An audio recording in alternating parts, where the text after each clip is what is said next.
प्यारे बच्चों, एक बार फिर स्वागत है आपका अपने YouTube channel teaching point GK में। और आज मैं लेके आया हूँ आपके लिए पॉलिटिकल साइंस सेकंड ईयर के जो ब्रिटिश संविधान था उसका दूसरा भाग। तो कल हमने पढ़ा, उससे आगे आज हम पढ़ेंगे ब्रिटिश संविधान के स्रोत कि क्या क्या स्रोत हैं जिनके परिणाम स्वरूप आज जो ब्रिटेन का संविधान विकसित हुआ है वो स्रोत हम पढ़ेंगे। तो पहला स्रोत है महान अधिकार पत्र या ऐतिहासिक प्रलेख। तो महान अधिकार पत्र या ऐतिहासिक प्रलेख जो है वो समय समय पर वो एक स्रोत है, वहाँ से लिया गया है और ये अलिखित संविधान है, अच्छे से याद रखना है। देखो, ब्रिटिश संविधान एक लंबे समय के ऐतिहासिक विकास का परिणाम, यानी ये निर्माण नहीं हुआ इसका, ये मैं पहले भी बता चुका हूँ कल कि ब्रिटिश संविधान का निर्माण नहीं हुआ, समयबद्ध तरीके से जब जब आवश्यकता महसूस हुई उनमें संशोधन होता रहा और वो आज के रूप में विकसित हुआ। तो इसमें देखिए, और संवैधानिक विकास के इस लंबे इतिहास में कुछ युग प्रवर्तक घटना, युग प्रवर्तक का मतलब जो एक क्रांतिकारी परिवर्तन हो, युग को बदल दे, समय को बदल दे, ऐसी घटनाएं युग में परिवर्तन ला दें। तो युग प्रवर्तक घटनाएं हुई हैं जिन्होंने महान अधिकार पत्र या ऐतिहासिक प्रलेखों को जन्म दिया है। जैसे 1215 का मैग्ना कार्टा। देखो, मैग्ना कार्टा के अधिकार पत्र, जब शासक के अत्याचारों से त्रस्त होकर के जनता ने मांग की कि हमें भी अधिकार दिए जाएं, तो सामंत वर्ग की तरह एक आम जनता को भी अधिकार मिला। तो समय पर यह जरूरत पड़ी तो इस तरह से 1215 मैग्ना कार्टा। 1628 का अधिकार याचिका पत्र, 1689 का अधिकार पत्र, ये जो है ये समय समय पर जो आए ये प्रलेख हैं या अधिकार पत्र हैं और ये इसके स्रोत बने। और इन सबको सामूहिक रूप से ब्रिटिश संविधान की बाइबिल कहा जाता है। किनको? इन अधिकार पत्रों को। अब इसके आगे हम पढ़ेंगे दूसरा जो पॉइंट है, संसदीय अधिनियम। देखिए दोस्तों, संसदीय अधिनियम जो है वो देखिए, ब्रिटिश संविधान एक अलिखित संविधान है, लेकिन अलिखित संविधानों में भी कानून का अंश होता है और संसदीय अधिनियम ब्रिटिश संविधान का एक महत्वपूर्ण स्रोत है। देखिए, संसदीय अधिनियम यानी समय समय पर जो अधिनियम पारित हुए हैं, जो नियम पारित हुए हैं, उन नियमों से भी जो संविधान है उसमें कुछ शामिल किया गया है। तो ये भी क्या हो गया, एक स्रोत हो गया। अब देखिए, इसके बाद है न्यायिक निर्णय। न्यायालय द्वारा जो निर्णय दिए गए वो निर्णय भी समय समय पर जो आवश्यक हुए वो इसमें शामिल होते गए। तो ये भी एक स्रोत हो गया। तो न्यायिक निर्णय को प्रत्येक देश के संविधान के विकास में महत्वपूर्ण योग होता है। ब्रिटिश संविधान में यद्यपि अमेरिकी संविधान की भांति न्यायिक पुनरावलोकन की व्यवस्था नहीं है, लेकिन न्यायालय ने संविधान के विकास में पर्याप्त योग दिया है।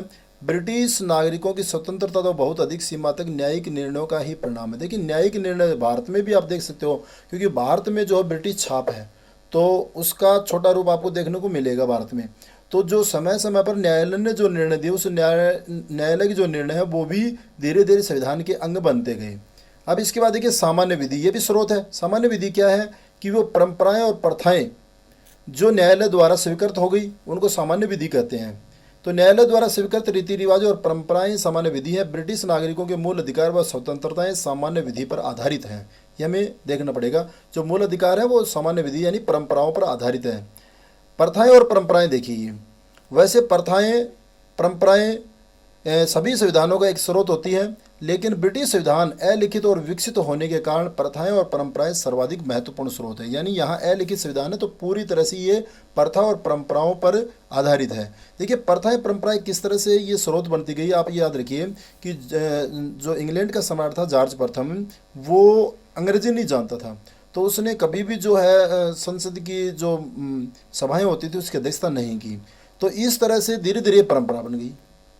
आने वाले समय में फिर ये हो गया कि कभी भी जो सम्राट है, शासक है, वो कभी भी अध्यक्षता नहीं करेगा। तो इस तरह से एक परंपरा बन गई। और दिक्कत क्या थी उसमें, इसको अंग्रेजी नहीं आती थी, लेकिन ये बाद में परंपरा बन गई। अब देखो, संविधान पर टीकाएं। संविधान पर लिखी गई टीकाओं को भी संविधान का स्रोत माना जाता है। महत्वपूर्ण संवैधानिक समस्या उपस्थित होने पर संसद, न्यायालय और सभी संबद्ध पक्ष इन टीकाओं का आश्रय लेते हैं। देखिए, जब कोई कानून बनता है उस कानून पर जो टीका टिप्पणी होती है, चाहे वो न्यायालय की हो चाहे वो जनमानस की हो, वो टीका टिप्पणी जो है वो भी संविधान में परिशोधन का काम करती है, वो भी एक प्रकार का स्रोत होती है। तो ये हमें पढ़ना है। इसके आगे देखिए, अगला हमारा जो पॉइंट है वो पॉइंट है ब्रिटिश संविधान संयोग और विवेक का शिशु। देखो, बहुत अच्छा पॉइंट है ये कि ब्रिटिश जो संविधान है वो संयोग और विवेक का शिशु है। ये कथन है, लिटन स्ट्रेची का कथन है ये लिटन स्ट्रेची का। देखिए इसमें हम पढ़ेंगे, इसके बारे में विस्तृत मैं बताने वाला हूँ। तो ब्रिटिश संविधान का निर्माण, देखिए इसमें पहली लाइन क्या है, ब्रिटिश संविधान का निर्माण नहीं वरन विकास हुआ है। तो ये विकास का परिणाम है। देखिए संयोग और विवेक, इसका मतलब है कि ब्रिटिश का जो आज का संविधान है वो हूबहू पहले नहीं था, लेकिन समय समय पर जैसे जैसे आवश्यकता महसूस हुई और उसी के अनुसार वो ढलता गया और आज का रूप धारण कर लिया। तो संयोग कि इस तरह के संयोग होते गए और उन्हीं से ये अपना जो रूप है वो परिवर्तित कर लिया। देखो इसने 1400 वर्षों का विकास के आधार पर अपने वर्तमान स्वरूप को प्राप्त किया। यानी 1400 वर्षों में संविधान जो है, देखिए इसमें क्या, हमने जैसे आज जो देश है वो संविधान निर्माण करेंगे तो वो सोच समझ करके निर्माण करेंगे वो, लेकिन ब्रिटेन में तो क्या हुआ, निर्माण नहीं है, समय समय पर जैसे जैसे आवश्यकता हुई उसमें परिवर्तन होता गया और आज का रूप ले लिया। तो वो निर्माण नहीं, वो एक विकास की प्रक्रिया से गुजरा है, ये हमें याद रखना है। तो ये किसमें कि ये संयोग का शिशु है। विवेक के बारे में हम आगे पढ़ेंगे इसमें। अब देखो मंत्रिमंडल और मंत्रिमंडलात्मक व्यवस्था, इसमें हम पढ़ेंगे कि ये मंत्रिमंडल और मंत्रिमंडलात्मक व्यवस्था जो विकास है वो किस तरह से है। देखो इसमें एंग्लो सैक्सन काल एवं नॉर्मल काल में क्या हुआ कि सम्राट को परामर्श देने हेतु दो संस्थाएं बनाई गई। वो क्या थी, एक तो ये थी विटनेजमोट या बुद्धिमानों की सभा इसको कहा जाता है। तो ये विटनेजमोट जो है ये बुद्धिमानों की सभा। एक क्यूरिया रोजिस, हमने कल भी पढ़ा इसके बारे में, जो राज्य परिषद है, और यही आगे जाके प्रीवी काउंसिल और फिर कैबिनेट का रूप इसने धारण किया। तो जो विटनेजमोट जो है बुद्धिमानों की सभा, यही कालांतर में संसद का रूप ग्रहण किया। तो ये मंत्रिमंडल और मंत्रिमंडलात्मक व्यवस्था जो है उसको इसने प्राप्त किया। तो ये एक परामर्शी संस्था बनाई गई थी और परामर्श के बनाए और इसमें विकास होता गया आगे। तो इस तरह हमें याद रखना है। इसके बाद अब हम आगे पढ़ेंगे विवेक का शिशु। देखो ये दोनों ही पॉइंट अपने साथ आए थे कि संविधान, संयोग और विवेक का शिशु। तो विवेक का शिशु कैसे, इसके तत्व कौन कौन से, देखिए पहला जो कारण है वो देखिए, निरंकुश राजतंत्र से सिद्धांत में संवैधानिक राजतंत्र और व्यवहार में लोकतंत्र की स्थापना। देखिए इसमें विवेक, इसको आप समझिए विवेक क्या है। विवेक देखिए अपने सोच समझ और बुद्धि को जो है ध्यान में रखते हुए कुछ में परिवर्तन करना या चेंजमेंट करना, वो विवेक है। तो देखो पहले निरंकुश राजतंत्र था, लेकिन जैसे जैसे जनता ने विद्रोह किया, जनता ने मांग की, तो निरंकुश का मतलब जिस पर कोई अंकुश नहीं हो, जिस पर कोई नियंत्रण नहीं, वो निरंकुश होता है। तो राजतंत्र धीरे धीरे ये क्या हुआ कि संवैधानिक राजतंत्र आया, यानी उस पर संविधान का और जो है एक नियंत्रण हुआ, और फिर धीरे धीरे वो लोकतंत्र में तब्दील हो गया। तो कहने का मतलब है कि संयोग और विवेक ये दोनों ने काम किया और आज का संविधान जो निर्माण हुआ, तो ये निरंकुश राजतंत्र से, तो ये इसका उदाहरण है विवेक के तत्व में। दूसरा इसमें वयस्क मताधिकार। देखिए अब इसमें क्या है कि जैसे लोकतंत्र की स्थापना हुई तो लोकतंत्र में लोगों का राज, तो उसमें मताधिकार एक महत्वपूर्ण प्रणाली है। तो वयस्क मताधिकार, गुप्त मतदान। अब ये जैसे मताधिकार दिया गया तो ये आवश्यकता महसूस हुई कि गुप्त मतदान होना चाहिए, और एकल सदस्यीय निर्वाचन क्षेत्र। अब देखिए इसमें 1929 में वयस्क मताधिकार अपनाया सबसे पहले। इसके बाद ये महसूस हुआ कि भाई जो 21 वर्ष आयु रखी गई थी, 21 वर्ष का युवा मतदान कर सकता है, लेकिन फिर ये महसूस हुआ कि भाई 18 वर्ष होनी चाहिए। तो 1969 में 18 वर्ष की गई, भारत में भी 18 वर्ष की गई है, पहले 21 वर्ष ही थी। इसके बाद देखो 1872 में गुप्त मतदान शुरू हुआ था। ये जो गुप्त मतदान है 1872 में शुरू हुआ था। तो इस तरह से हमें याद हुआ कि ये धीरे धीरे जैसे जैसे विवेक से काम लिया वैसे वैसे इसमें परिवर्तन होता गया। तीसरा है लार्ड सभा पर लोक सदन की श्रेष्ठता।